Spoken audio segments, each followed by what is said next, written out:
Captain Reed stood motionless on the bridge of the Galactic Council's flagship Observer *, his four eyes fixed on the main display screen. His antennae twitched nervously as he studied the approaching vessels. After 300 years of space exploration, he thought he had seen everything. He was wrong. "Run the scans again," he ordered, his voice carrying that special tone of someone who refuses to believe what they're seeing. There must be some mistake.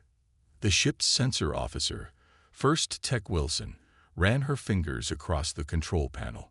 Her gray skin had taken on a slightly darker shade, a clear sign of stress among her species. "Sir, I've run the scans 5 times now. The readings are consistent."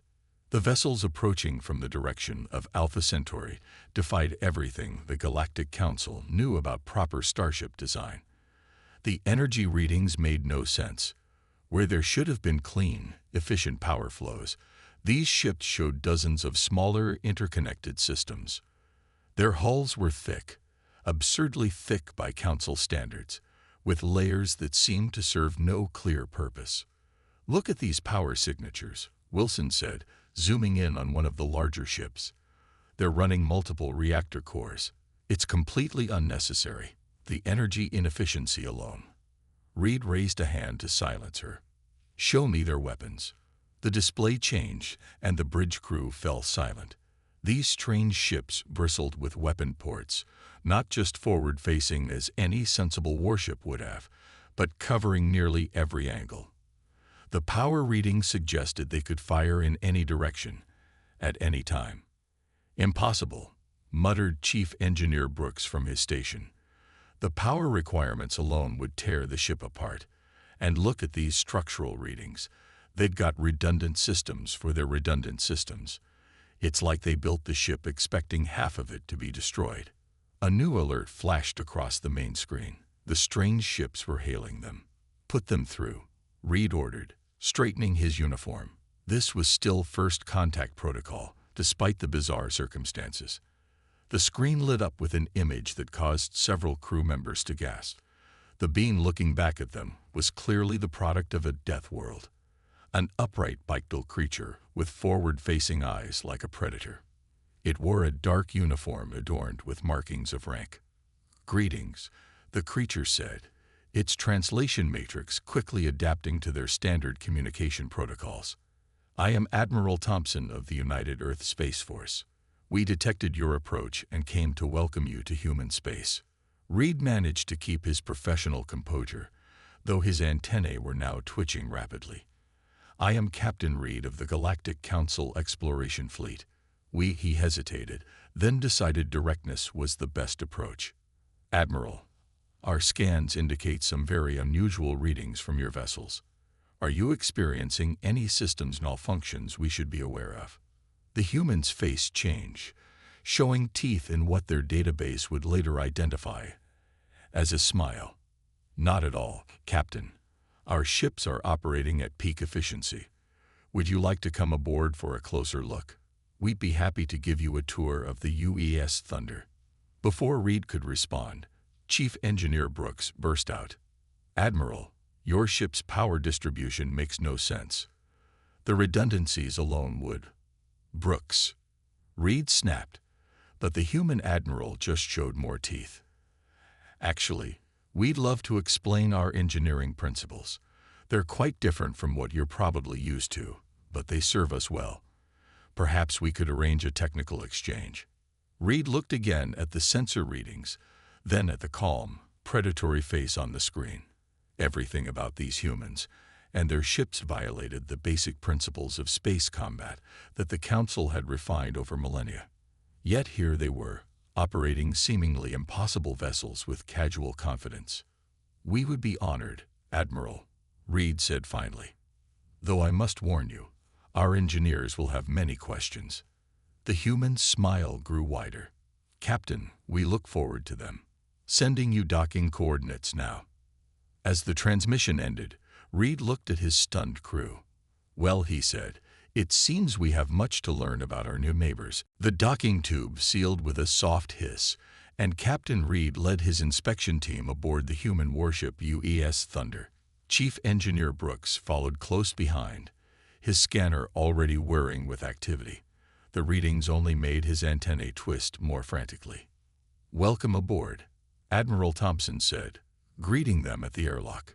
Two other humans stood with him, a tall woman in an engineering uniform and a sturdy-looking man wearing what appeared to be heavily padded armor.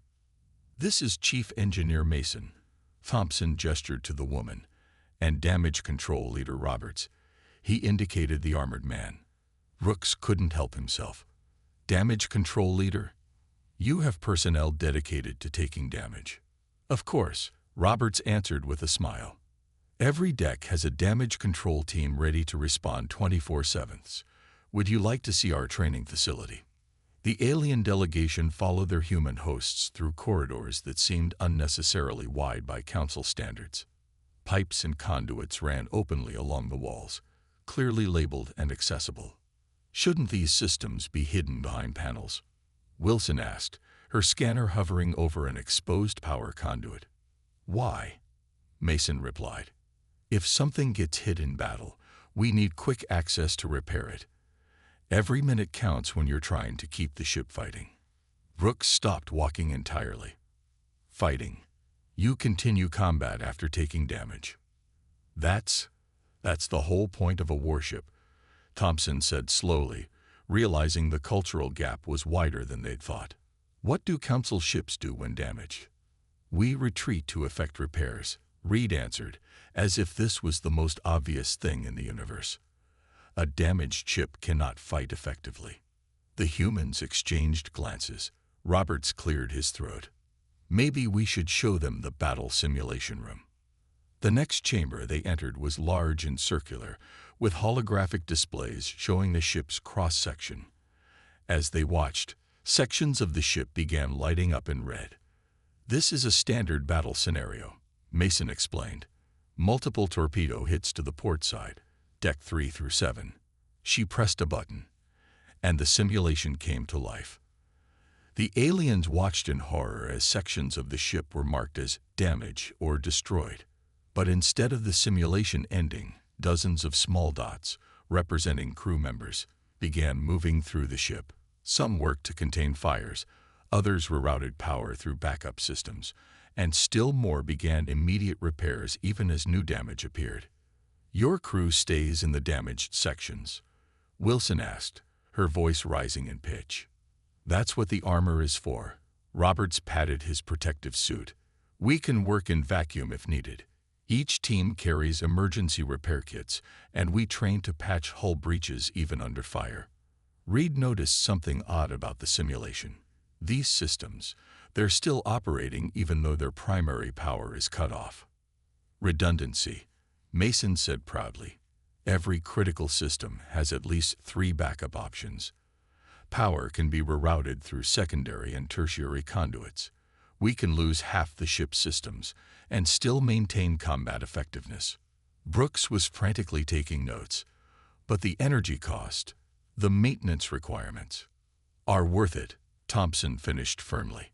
"A Council ship might be more efficient when everything's working perfectly. But war isn't perfect. We build our ships to take a beating and keep fighting." The simulation showed the damage being gradually brought under control, even as the ship continued maneuvering and returning fire. Reed watched as entire sections he would have considered destroyed were brought back online by the determined damage control teams. "This is why your ships look so strange to our sensors," he said finally. "You're not building them to prevent damage. We're building them to survive it," Mason corrected. "Big difference." "Would you like to see our repair base?" Roberts offered. "We're running a drill later where we practice sealing hull breaches while in vacuum." The aliens looked at each other nervously. Their research vessels had suggested humans were an interesting species, but no one had prepared them for this. These weren't just warships.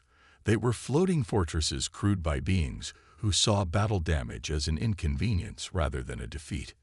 "Yes," Reed said, his scientific curiosity overcoming his shock. "Show us everything." As they walked to the repair base, Brooks whispered to Wilson, "Make sure you record everything. The Council needs to see this. It changes everything we thought we knew about ship combat. Thompson overheard and smiled. Oh, you haven't seen anything yet. Wait until we show you how we handle reactor breaches. The emergency alert blared through the observation deck of the UES Thunder, causing Captain Reed's antennae to flutter in surprise. He and his team had been watching the human crew run repair drills when the ship's AI made an announcement. Alert! Pirate vessels detected attacking New Darwin colony. All hands to battle stations. This is not a drill. Admiral Thompson's face hardened. Looks like you'll get to see a real demonstration instead of a practice run. Please stay with your escorts. The alien observers watched in fascination as the previously calm ship transformed. Crew members rushed to their stations wearing their armored suits, and the wide corridors that had seemed wasteful now allowed teams to move quickly without collision. 6 pirate vessels detected, the ship's AI reported. They're using modified Council pattern ships.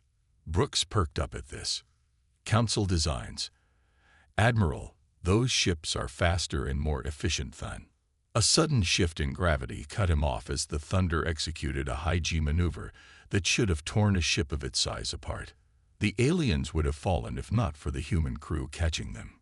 Sorry about that, Roberts said, steadying Reed. Inertial dampeners take a moment to catch up during combat maneuvers. Through the observation windows, they watched as the Thunder and 2 other human ships moved to engage the pirates. The alien observers expected them to keep their distance and exchange long-range fire, as proper Council doctrine dictated. Instead, the human ships charged straight at the enemy. Are they insane? Wilson whispered. At that speed, a single hit will. The Thunder shuddered as it took a direct hit to its port side. Instead of withdrawing, damage control teams were already moving before the impact alarms finished sounding. The ship didn't even slow down. Port side armor holding at 82%, the AI announced. Damage control teams responding to decks 4 through 6. All weapons have firing solutions. What happened next made the alien observers question everything they knew about space combat. The Thunder's weapons opened up, not just forward, but from every angle. Energy weapons, projectiles, and missiles erupted from dozens of hardpoints across the ship's hull. Impossible, Brooks muttered, checking his scanner. They're firing everything at once. The power requirements alone. That's why we have multiple reactor cores, Mason explained, monitoring the battle from a nearby console. We can route power wherever it's needed most. The pirate ships, built on Council principles of efficiency and speed, found themselves caught in a storm of fire they weren't designed to handle. When they tried to retreat to a safe distance, they discovered another surprise. Human ships could maintain their full weapon coverage even while chasing them. 2 enemy ships disabled, the AI reported. 3 retreating, 1 attempting to surrender. The entire battle had lasted less than 10 minutes. Damage report, Thompson called out. Hull breaches on decks 4 and 5, already sealed. 3 minor fires contained. Power grid operating at 91% capacity. All weapon systems remain operational. No casualties, the AI responded. Reed looked at the Admiral in astonishment. You took multiple direct hits, and you're still fully combat capable. That's the whole point, Roberts said, checking reports from his damage control teams.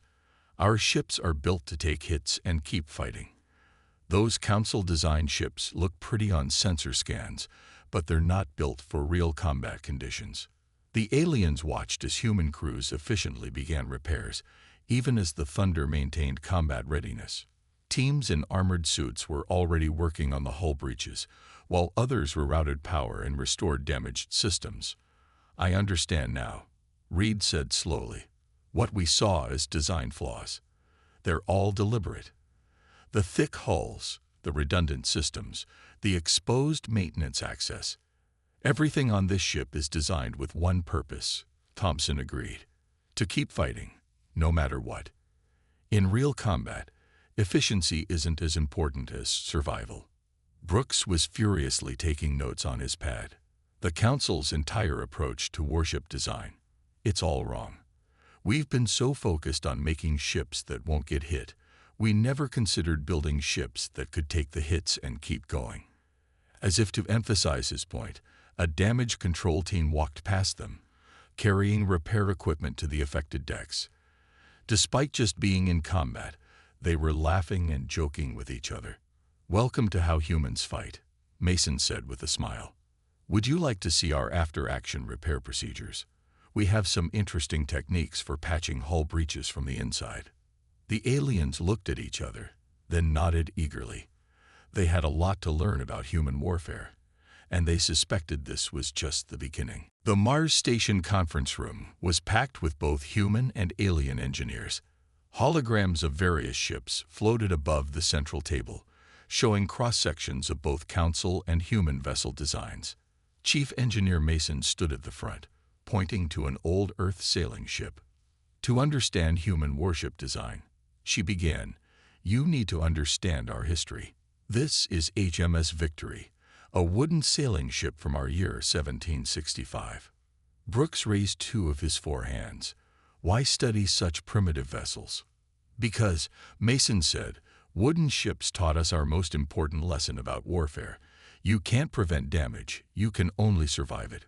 The hologram changed to show the Victory during battle, its wooden sides splintered by cannon fire, but still fighting. The alien engineers muttered among themselves as Mason continued. "Our ships were getting shot at with heavy iron balls, catching fire, and losing masts. But crews would keep fighting, making repairs during battle, and somehow keeping their ships alive." Thompson stepped forward, changing the display to show various human warships through history. "Every major naval battle taught us the same lesson. The toughest ship wasn't the most efficient one, but the one that could take the most punishment and keep fighting." The aliens watched as images shifted from wooden ships to ironclads, then to steel battleships, and finally to space vessels. Each design seemed to follow the same principle: layers of protection, redundant systems, and easy access for repairs. "But the power requirements," one alien engineer protested. "Your ships carry 3 times the reactor mass of our equivalent vessels." "True," Mason agreed. "Now watch this simulation." The hologram showed 2 ships in combat, one Council design and one human. The Council ship was sleek, efficient, and fast. The human ship looked overbuilt and clumsy in comparison. When the simulation began, both ships took heavy damage. The Council ship's elegant power distribution system failed catastrophically after a single major hit. The human ship, despite taking more damage, kept rerouting power through backup systems and fighting back. "Efficiency is good," Thompson said, "but survival is better. Our reactors aren't just for power. They're part of our defense system. Lose one, switch to another. Lose that one, still got a third."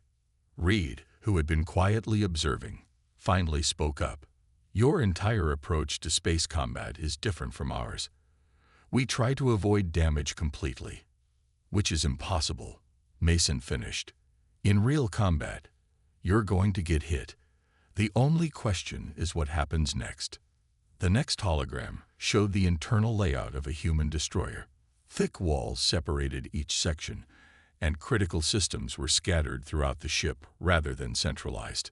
"We call this distributed lethality," Mason explained. "Every section of the ship can operate independently if it has to. Lose the bridge, engineering can take control. Lose engineering, emergency bridge controls kick in." Brooks was frantically taking notes, but the maintenance requirements must be enormous. "They are," Thompson admitted. "We spend more time on maintenance and training than Council ships, but we also survive battles they don't." The final hologram showed the aftermath of the pirate battle they'd witnessed. The Thunder's damaged sections were highlighted, along with the repair procedures used to keep it fighting. "This is why we build our ships the way we do," Mason concluded. "Not because it's efficient, but because it works. A ship that survives to return fire is better than a ship that dies efficiently." The alien engineers were quiet for a long moment, looking at their own ship designs with new eyes. Finally, Brooks spoke up. "We would like to learn more about these damage control techniques," he said. Perhaps the Council's approach to ship design needs to evolve." Thompson smiled. "That's why we're here. Now, who wants to see how we handle plasma containment breaches?" The aliens raised their hands eagerly. They had come expecting to teach humans about proper ship design. Instead, they were learning that sometimes the most efficient solution isn't the best one, especially when survival is on the line. The emergency meeting of the Galactic Council was in chaos. On the main screen, footage showed Council warships being torn apart by an unknown enemy fleet. The sleek, efficient vessels of the Council Navy were falling one by one, unable to withstand the brutal assault. "3 more colonies lost," announced the defense minister, his scales pale with stress. "Our ships can't hold them back. The enemy vessels are too heavily armored for our weapons to penetrate effectively." Captain Reed stood before the council, his antennae straight with determination. "There might be a solution," he said, then activated a hologram showing the UES Thunder in battle. "We need to request human assistance." Murmurs of protest filled the chamber. "Those overbuilt brutes." One council member scoffed. "Their ships violate every principle of proper space combat." "Exactly," Reed replied, "and that's why we need them." Hours later, Admiral Thompson stood on the Thunder's bridge, reviewing tactical data from the Council's defeats. Behind him, Reed and Brooks watched anxiously. "They're using kinetic weapons," Thompson noted. "Lots of them. No wonder your ships are having trouble. They're designed for energy weapon combat." "Can your ships handle such attacks?" Brooks asked. Thompson's answer was interrupted by an emergency alert. The enemy fleet had appeared at the edge of the system, heading straight for the Council's main shipyard. "Time to find out," Thompson said. He opened a channel to the small human battle group that had accompanied him. "All ships, battle stations. Let's show them how humans fight." The Council Observation Center watched in tense silence as the human ships moved to engage. 5 human vessels against 12 enemy ships, odds that would have been suicide for Council warships. The enemy struck first, unleashing a barrage of kinetic weapons. The human ships took multiple hits but kept advancing, their thick armor absorbing punishment that would have destroyed Council vessels instantly. "Look at their power distribution," Brooks commented, watching sensor readings. "They're actually routing extra power to the damaged sections." The Thunder led the charge, its multiple weapon systems firing in all directions. The enemy ships, used to fighting the more predictable Council vessels, found themselves under attack from angles they didn't expect. "Port side taking heavy damage," the Thunder's AI announced. "Rerouting power from secondary cores. Damage control teams responding." The observation center fell silent as they watched damage control teams moving through the human ships, making repairs even as the battle raged. Enemy weapons tore holes in the ship's hulls, only to have them sealed minutes later by crews in armored suits. "Impossible," whispered a Council admiral. "They're fighting at full capacity despite taking enough damage to destroy 3 of our heavy cruisers." The battle reached its peak when an enemy shot penetrated the Thunder's hull, striking one of its reactor cores. Council observers expected the ship to withdraw immediately. Instead, they heard Thompson's calm voice. "Reactor 2 is down. Switching to reactors 1 and 3. Maintain attack pattern." The enemy ships, designed to disable opponents quickly, found themselves in a drawn-out battle they weren't prepared for. Their weapons caused damage, but the human ships simply refused to die. "Enemy fleet is retreating," the Thunder's AI announced after 30 minutes of intense combat. 3 enemy vessels destroyed, 4 heavily damaged, remaining ships jumping to FTL. In the council chamber, the defense minister turned to Reed. "Contact the human government immediately," he ordered. "We need to discuss a full military alliance." Reed was already sending the message, but his attention was on the damage reports from the human ships. Despite taking devastating hits, every vessel was still operational. Damage, yes, but alive and fighting. "I tried to tell you," he said to no one in particular. Sometimes the best warship isn't the most efficient one. It's the one that's still firing when the battle ends. The council members watched as human repair crews began work on their battered but undefeated ships. Perhaps they realized it was time to rethink everything they thought they knew about warship design. The massive shipyard above Mars buzzed with activity as workers from both species moved around the skeleton of a new vessel. It was a strange sight, the sleek lines of council design mixed with the robust architecture of human ships. The armor plating goes here. Mason pointed to a holographic display, showing a group of alien engineers, 3 layers with repair access corridors between them. Brooks, now the lead council designer for the joint project, studied the plans. We've modified the power distribution system as you suggested.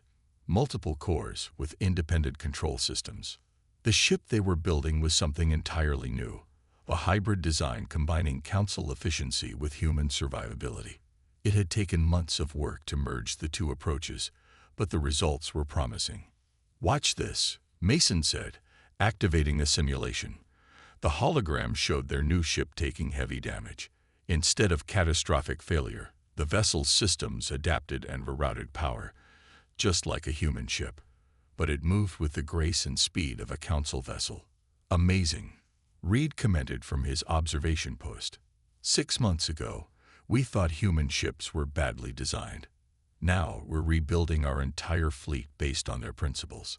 Thompson walked in, carrying reports from the latest battle.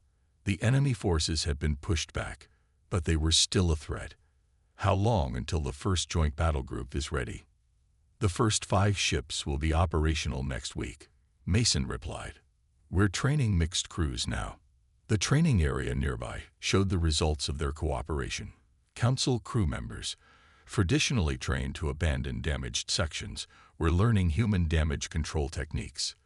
They wore modified versions of human combat suits, adapted for their different body shapes. "Still feels strange," one alien crew member said, practicing hull repairs in a simulated vacuum. "In the old days, we would have evacuated this entire deck. And now you're fixing it while under fire." Roberts grinned, helping adjust the aliens' repair tools. "You're learning fast." The integration went beyond just ship design. Human and council crews were learning to work together, combining their different approaches to space combat. Council precision and efficiency merged with human toughness and adaptability. "Look at this," Brooks said, pulling up data from a recent skirmish. A council ship, retrofitted with human-style armor and backup systems, had survived an attack that would have destroyed it 6 months ago. The crew sealed the breaches and kept fighting, just like you taught them. Thompson smiled, remembering how shocked the aliens had been when they first saw human ships in action. "Your crews are adapting well to our crazy methods." "They're not crazy," Reed corrected, watching alien and human engineers working together on the new ship's power systems. "They're practical. We just couldn't see it before."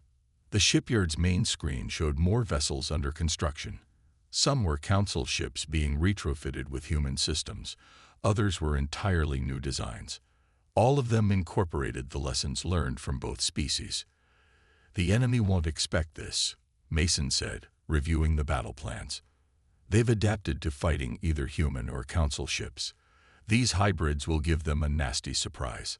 A test firing caught everyone's attention. The new ship's weapons blazed, showing the precision of council targeting combined with human all-aspect coverage. It could hit from any angle while maintaining its defensive capabilities. "We're learning from each other," Thompson observed. "Your efficiency makes our systems work better, and our survivability makes your ships last longer." Brooks nodded, his antennae moving in agreement. "The real question is, are these human ships with council modifications or council ships with human additions?"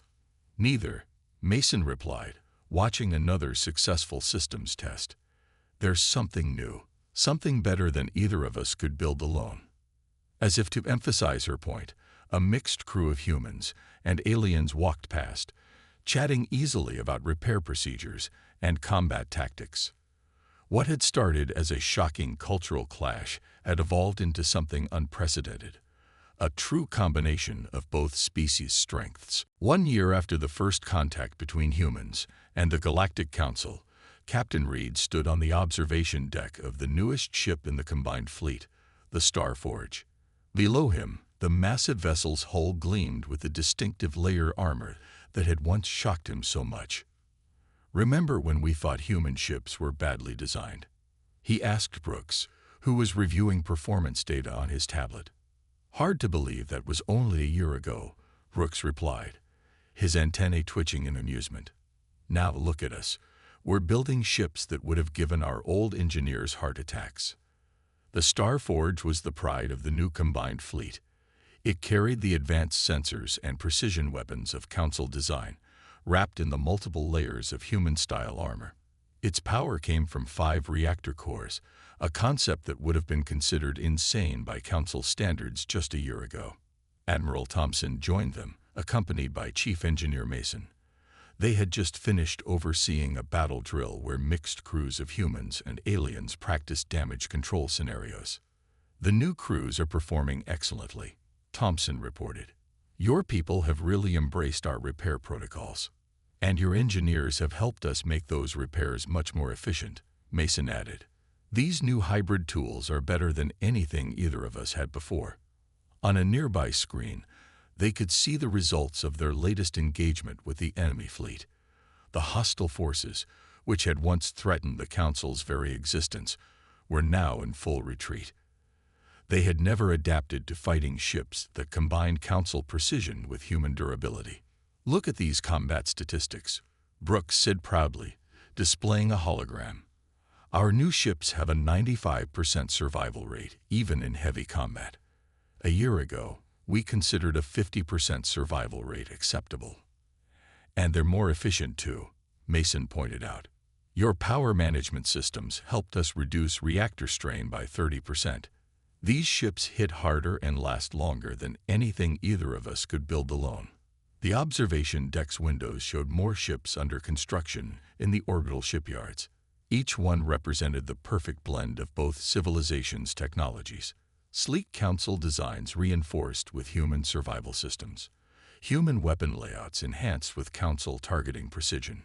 "The enemy's last attack failed completely," Thompson said, reviewing tactical data. "They couldn't adapt to our new combat doctrine. Their weapons were designed to either penetrate Council shields or overwhelm human armor, but not both at once." Reed watched as a training group passed by. Young aliens in modified human damage control suits, led by a human instructor. They moved with confidence, ready to fight to save their ship rather than abandon damaged sections. "We've changed more than just our ships," he observed. "Our whole approach to space combat has evolved. We're no longer afraid of taking damage. And we've learned the value of precision and efficiency," Mason added. "No more brute force solutions when a careful approach works better." A test firing from the Starforge's main weapons drew their attention. The blast combined human-style widespread coverage with Council-precise targeting, creating a weapon system more effective than either design alone. "The Council wants to start sharing this technology with other species," Brooks mentioned. "They think our combined approach could revolutionize space combat throughout the galaxy." "Who would have thought," Thompson smiled, "that our impossible ships would lead to all this?" Through the window, they watched as a newly completed vessel powered up its engines. Its design was neither human nor Council, but something new, something better. The ship's name was visible on its hull: Unity. "We should thank those pirates," Reed said thoughtfully. "If they hadn't attacked that day, we might never have seen what human ships could really do." Speaking of which, Mason checked her tablet. "The new damage control training class starts in 10 minutes. We're teaching combined hull breach and power management procedures." The others nodded and headed for the training area. As they walked, Reed took one last look at the ships under construction. A year ago, he had thought human ships were badly designed. Now he understood. Sometimes the best solutions aren't the most obvious ones. Sometimes you need to look past efficiency to see effectiveness. The future of space combat had changed forever, and it all started because some aliens couldn't believe human warships were real.